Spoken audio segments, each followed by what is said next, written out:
Welcome students to my channel Tutorial Help for You, a channel for students of West Bengal Board. English সাবজেক্টের বিভিন্ন topic এখানে আমরা আলোচনা করব। Learning ভিডিওটি পছন্দ হলে প্লিজ ভিডিওটি লাইক ও শেয়ার করবে ও চ্যানেলটি সাবস্ক্রাইব করবে। হ্যালো স্টুডেন্টস, আজকে আমরা জানব টাইপস অফ অ্যাডভার্ব অর্থাৎ অ্যাডভার্বের প্রকারভেদ সম্বন্ধে। দেখো, ইংরেজিতে অ্যাডভার্ব হচ্ছে 8 রকমের। Adverb of time, adverb of place, adverb of quality, adverb of degree, adverb of frequency, interrogative adverb, adverb of affirmation or negation, আর হচ্ছে রিলেটিভ অ্যাডভার্ব। এইবার এই অ্যাডভার্বগুলো কি এবং তার কাজ কীরকম বা আমরা কিভাবে বাক্যে ব্যবহার করব সেগুলো আমরা একটু দেখে নিই। প্রথমে হচ্ছে অ্যাডভার্ব অফ টাইম। টাইম মানে সময়। দেখো, যে ওয়ার্ড কোনো সময় নির্দেশ করে তখন ওই ওয়ার্ড বা ওয়ার্ডগুলিকে অ্যাডভার্ব অফ টাইম বলে। তাহলে যে ওয়ার্ডগুলি কোনো সময় নির্দেশ করবে, কোনো নির্দিষ্ট সময় নির্দেশ করবে, তখন সেই ওয়ার্ডকে বা ওয়ার্ডগুলিকে আমরা অ্যাডভার্ব অফ টাইম বলবো। যেমন কোন কোন ওয়ার্ড সময় নির্দেশ করে, যেমন দেখো, then, before, after, soon, yet, still, at, present, at that time, since, early, late, today, yesterday, tomorrow, now.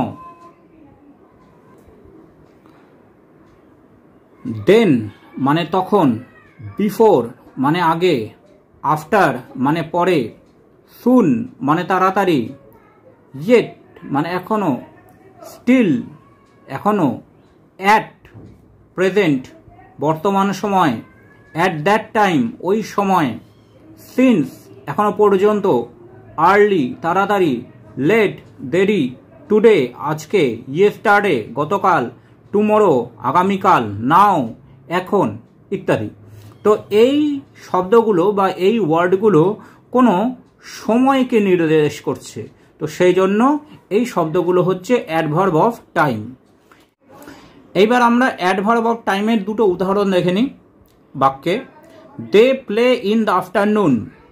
In the afternoon, তাহলে আফটারনুন হচ্ছে adverb of time.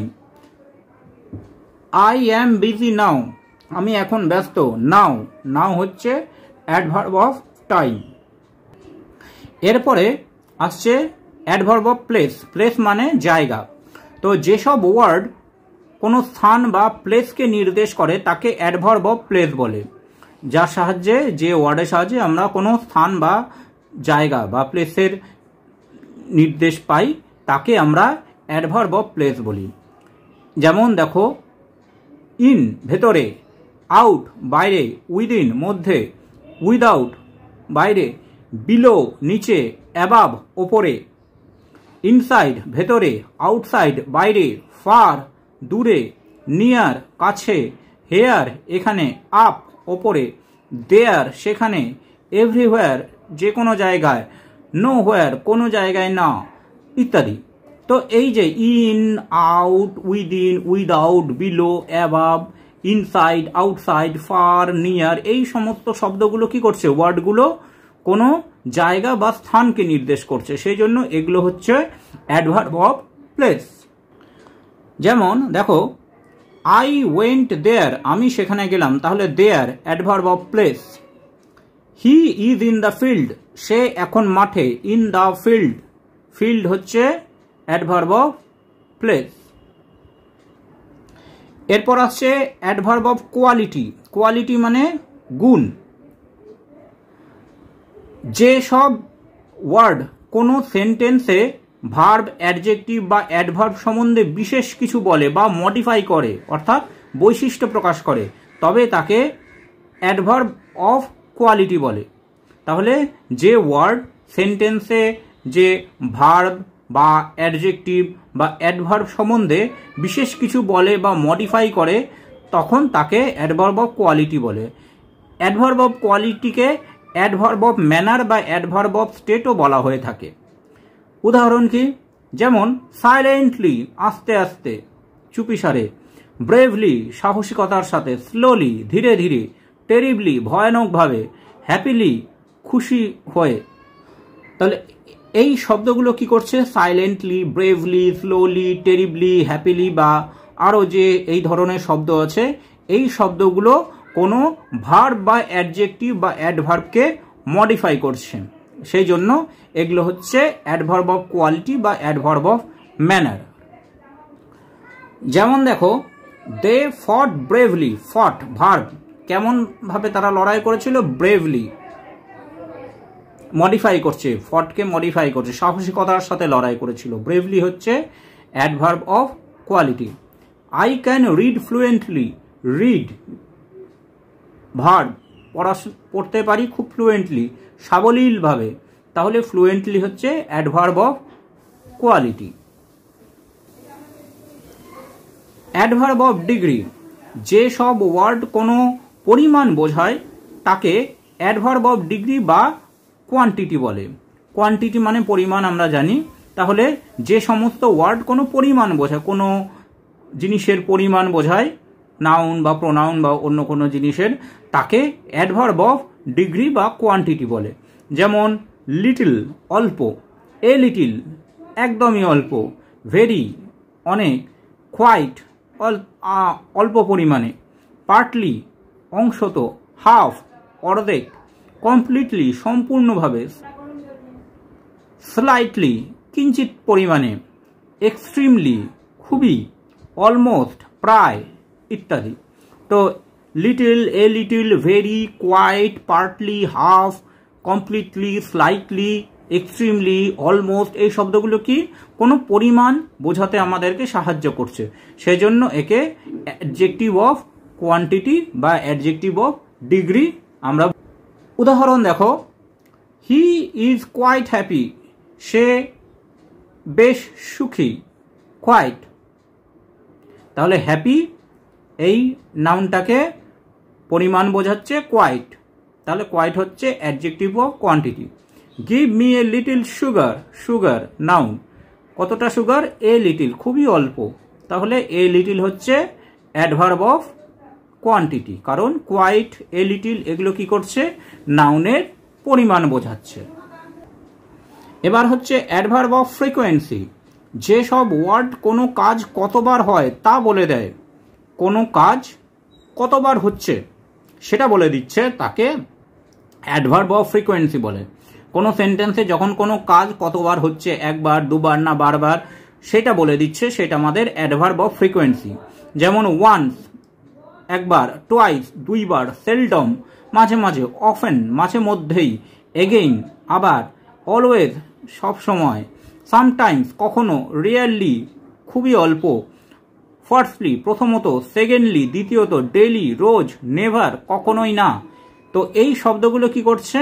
Once, twice, seldom, often, again, firstly, secondly, daily, এই শব্দগুলো কোনো কাজ কতবার হয় তা আমাদেরকে জানিয়ে দিচ্ছে, সেই জন্য এগুলো হচ্ছে অ্যাডভার্ব অফ ফ্রিকোয়েন্সি।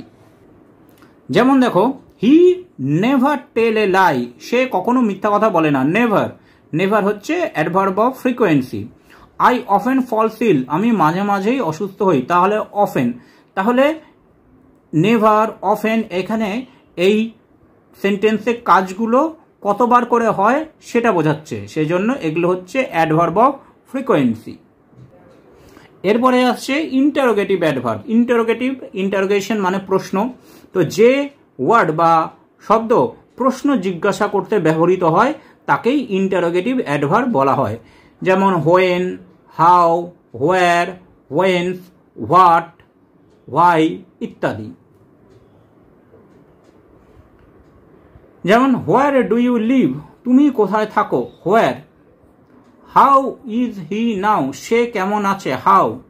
তাহলে হোয়াট, হোয়েন, হোয়ার এই প্রশ্নগুলো, এই শব্দগুলো প্রশ্ন করতে ব্যবহৃত হয়, সেই জন্য এই শব্দগুলো হচ্ছে interrogative adverb. Adverb of affirmation or negation, affirmation মানে হ্যাঁবাচক, নেগেশন মানে নাবাচক, হ্যাঁ ও না। তো যে ওয়ার্ড হ্যাঁ ও না বোঝাতে সাহায্য করে বা ব্যবহৃত হয় তাকে অ্যাডজেক্টিভ অ্যাডভার্ব অফ অ্যাফার্মেশন বা নেগেশন বলে। খুবই সোজা, yes, no, not at all, নেই, perhaps, possibly, surely, not, by all means etcetera. হ্যাঁ, না, কখনোই না, হয়তো, অবশ্যই, নিশ্চয়ই, কখনোই হতে পারে না। তো এই শব্দগুলো কি, এই শব্দগুলো কোনো ঘটনাকে হ্যাঁ বাচক বা না বাচক বোঝাতে আমাদের সাহায্য করে। তো সেই জন্য একে অ্যাডভার্ব অফ অ্যাফার্মেশন আর নেগেশন বলা হয়। যেমন দেখো, yes he can do it, হ্যাঁ কাজটা করতে পারবে। তো সে কাজটা করতে পারবে সেটা বোঝাচ্ছে yes. No, I did not know it, আমি এটা জানি না। তো আমি জানি না এটা বোঝাচ্ছে নো। তাহলে ইয়েস, নো এগুলো হচ্ছে adverb of affirmation or negation. এবার শেষে আসছে রিলেটিভ অ্যাডভার্ব। তো যে অ্যাডভার্ব দুটি বাক্যকে যুক্ত করে তাকে রিলেটিভ অ্যাডভার্ব বলে। তাহলে যে অ্যাডভার্বগুলো দিয়ে আমরা দুটো বাক্যকে যুক্ত করি, অ্যাড করি, তাকে আমরা বলি relative adverb. Where, when, why, how এগুলো দিয়ে আমরা যেমন ইন্টারোগেটিভ অ্যাডভার্ব তৈরি করছি, তেমনি ব্যবহারের ওপর নির্ভর করে এইগুলো আমরা রিলেটিভ অ্যাডভার্ব হিসেবেও ব্যবহার করতে পারি। দেখো আমরা উদাহরণ দেখি। We know the reason why he did it. We know the reason, এটা একটা বাক্য, হি ডিড ইট, সে এটা করেছে। আমরা কারণটা জানি কেন সে কাজটা করেছে। তো we know the reason why he did it, তাহলে হোয়াই এখানে কি করছে, এই দুটো বাক্যকে যুক্ত করতে সাহায্য করছে। হোয়াই হচ্ছে এখানে দুটো বাক্যকে সংযোগকারী হিসেবে ব্যবহৃত হয়েছে, তাই হোয়াই হচ্ছে রিলেটিভ অ্যাডভার্ব। আবার দেখো, I know when he will come. I know, আমি জানি কখন সে আসবে, হি উইল কাম। তাহলে এখানে হোয়েন কি করছে, হোয়েনও দুটো বাক্যকে যুক্ত করতে সাহায্য করছে। তো হোয়াই এবং হোয়েন এখানে রিলেটিভ অ্যাডভার্ব হিসেবে কাজ করছে। Thanks for watching this video. তোমরা ফেসবুক এবং ইমেলে কন্ট্যাক্ট করতে পারো।